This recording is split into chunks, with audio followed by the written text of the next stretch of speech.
Ei, é com você mesmo. Estamos de volta em mais uma Voz Social, comigo, Bela Roseli, levando conhecimento até você. Desde já, agradecendo demais o pessoal lá da Faculdade de Psicologia da Universidade Unacá, no México. São eles Jennifer Zarate, Alejandra Hernandes, Fabiola Félix, Lulu Córdova, Noreli Lorazano e Félix Molesto. A todos esses, meu muito obrigada.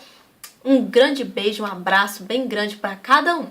Hoje nós vamos falar da importância da moeda. Gente, vocês sabiam que ali na região da Babilônia, aonde hoje é Bagdá, vocês sabiam que haviam promissórias feitas na argila, onde eles comprometiam 1/3 ou mais da produção de grãos uns para com os outros? Então, o dinheiro ele segue a mesma ideologia, o dinheiro de papel. Porque quem é que garante que aquilo ali, aquele dinheiro em papel, ele vai ter um valor fixado a ele? É porque, gente, você tem que ter a confiança naquele dinheiro. O motivo principal para que esse dinheiro ele tenha valor é que a população creia que ele realmente vale aquela quantia que está desenhado na cédula. Caso contrário, ele não terá valor de nada. Da mesma forma que aconteceu com a Espanha, que cunhou tantas moedas em prata e ouro, mas não tinha mercadoria o suficiente rodando dentro desse mercado. Isso causou uma desvalorização, acreditem vocês ou não, de moedas de ouro e de prata, na verdade. E então, o que é que acontece? Nós podemos ver também que existe um lastro em ouro para valorizar a cédula que circula dentro de determinado país. Outra coisa que a gente pode ver de super interessante é que a formação dos primeiros bancos se dá com a família Médici, isso mesmo. Aquela mesma família cujo Nicolau Maquiavel foi professor do garoto Lourenço, inclusive escrevendo o livro O Príncipe, em homenagem a esse garoto. Nós teremos também o Piero de Médici, que vai ser o pai desse garoto do qual o Nicolau Maquiavel vai fazer esse livro em homenagem ao garoto Lourenço. Não esqueça. Eu gostaria também de falar de Leonardo de Pisa, também chamado de Fibonacci. Fibonacci ele vai fazer uma troca dos números romanos pelos algarismos indo-arábicos, inclusive fazendo uma comparação entre os algarismos indo-arábicos e os romanos e dizendo que os algarismos indo-arábicos são muito melhores para fazer contas, porque naquela época fazer uma pequena transação comercial era motivo de dor de cabeça para os romanos, porque os algarismos romanos não foram feitos para fazer comércio. E isso rendia aquelas contas enormes utilizando ábacos, isso mesmo, aqueles brinquedinhos que eram utilizados para crianças. E então, gente, nós podemos falar de uma curiosidade. O nome do livro do Leonardo de Pisa, ou Fibonacci, é justamente o Liber Abaci, que é livro dos cálculos, certo?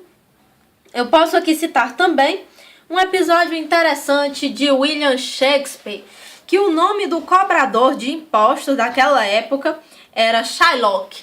Shylock, ele é personificado como um cobrador de impostos do mal, isso mesmo. Ele vai exigir em troca, se caso o fulano não pague as suas dívidas em dia, 1,5 kg de carne humana de um senhor chamado Antônio. Mas esse Shylock, que é esse agiota, ele acaba sendo prejudicado, porque além dele ser um agiota, ainda querer carne humana em troca do favor financeiro que ele fez, né? Outra coisa é que naquela época você ser agiota, emprestar dinheiro ao rei, você ficava entre a cruz e a espada, né? Porque você ir cobrar do rei, você correria um sério risco de ou levar um não, ou então ter a sua cabeça decepada numa guilhotina. Essa é a realidade. A família Médici era tão rica, pessoal, que acabou comprando a Renascença. Inclusive, as maiores obras, a safra dos grandes pensadores, filósofos e artistas da época foram pagas pela família Médici. E então, eu também posso citar aqui a Divina Comédia do Dante. Gente, quando falam em Inferno de Dante, vem desse livro aqui, a Divina Comédia. porque tem uma separação de cada tipo de inferno para cada tipo de pecado que você comete. Havia até mesmo um inferno, pasmem vocês, só para os agiotas, onde ficariam sofrendo com frio e calor intenso, com uma sacola cheia de dinheiro pesando sobre seus pescoços. Ou seja, andariam que nem avestruz, com a cabeça enterrada ao chão, arrastando, né, ao infinito e além, como dizia Buzz Lightyear, né? O que é terrível. Nós podemos falar também dos judeus. Os judeus, eles tiveram suma importância, porque eles é quem vão fazer cobranças de impostos, o que era pecado de usura, você emprestar dinheiro a juros. Mas quem for dar uma olhadinha lá em Deuteronômios, que é um capítulo lá da Bíblia, tem dizendo: não emprestarás dinheiro a juros para os seus parentes, os seus irmãos. Mas para gente de fora, isso é outra coisa, né? Então, eles saíam dali da região deles e iam lá para a Inglaterra, Itália, e começavam com a agiotagem. E o termo banco vem justamente do banquinho onde eles ficavam sentados para fazer justamente esses empréstimos, que eles chamavam de banque. E também tinha um nomezinho que eles utilizavam para a mesa, que era justamente taviuli. A taviuli era o nome da mesa onde eles ficavam sentadinhos esperando alguém que precisasse de empréstimo, né? Então, gente, eles ficavam utilizando um chapéu amarelo ou um lenço amarelo por onde eles caminhavam, para as pessoas reconhecerem que aquilo ali era um agiota. E outra coisa, eles só eram aceitos dentro da sociedade porque, enfim, se fazia necessário, né, esses empréstimos. E eles ficavam reclusos num cantinho chamado gueto. Era o gueto dos judeus, um canto à parte, né? Porque era tipo como se fosse a ruína da sociedade naquela época. O judeu que era cobrador de impostos ou então que fazia esses empréstimos. E então, gente, o que acontece?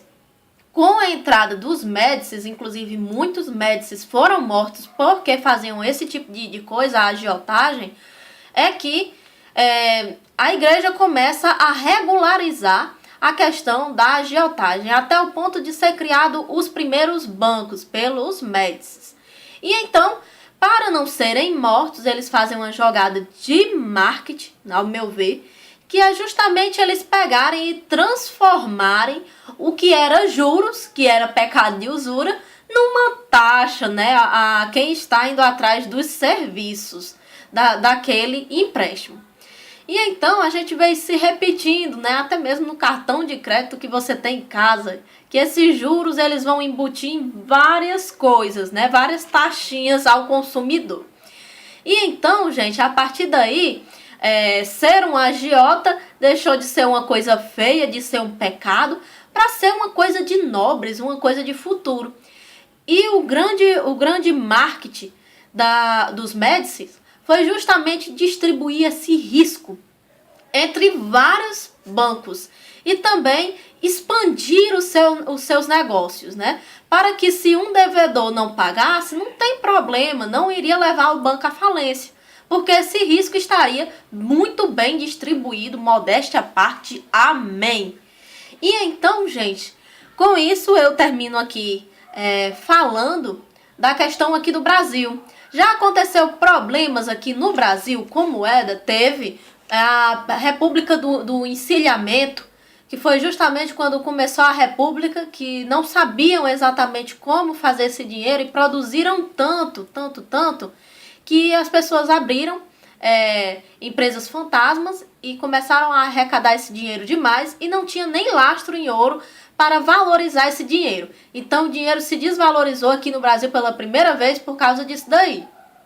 Fora as inúmeras crises que tiveram aqui no Brasil, que o dinheiro já mudou para vários nomes, né?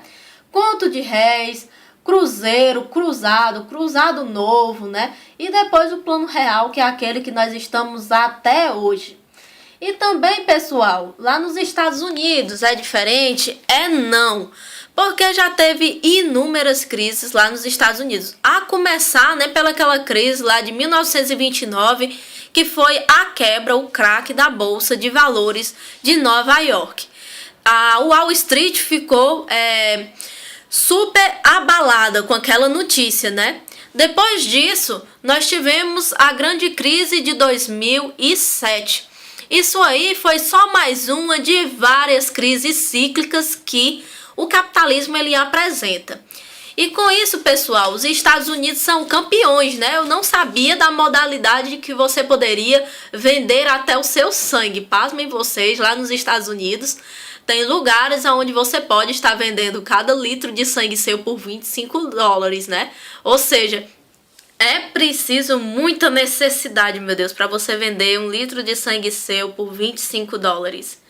Fora isso, todos os cantos que você olha, parece que é movimentado pelo dinheiro, né? Inclusive, lá nos Estados Unidos é decreto, né? É uma lei que todo cidadão tem o direito de estar decretando sua falência. Aqui no Brasil também não é diferente. Você pode estar decretando o seu estado de calamidade, de acordo com a nossa lei. E com isso, pessoal, nós terminamos aqui a nossa aula falando sobre a questão da moeda. E só mesmo para fazer o fechamento. Na Idade Média, nós teríamos na pirâmide, né? No topo, o clero, no meio, a nobreza e lá embaixo, o povo e a burguesia. Depois que começa o mercantilismo, nós encontramos, né? Em cima a burguesia e embaixo o povão, né? Ou seja, acabou transformando essa pirâmide em algo muito mais bem definido do que tinha antes, porque agora a burguesia é quem vai tomar de conta de tudo. E isso ocorre até hoje. E, gente, mais uma vez agradecendo aqui a participação e o pessoal que está nos acompanhando, seja aqui no Brasil ou seja no México. Grande beijo para todos. Aqui é Bela Roseli levando conhecimento a todos, com muito carinho, com muito gosto. E aqui é a nossa Rádio Voz Social no nosso canal Bela Roseli. Quem gostou, deixa o joinha e se inscrevam no canal, porque vai ter muito mais coisa interessante da onde veio essas. Até a próxima, pessoal!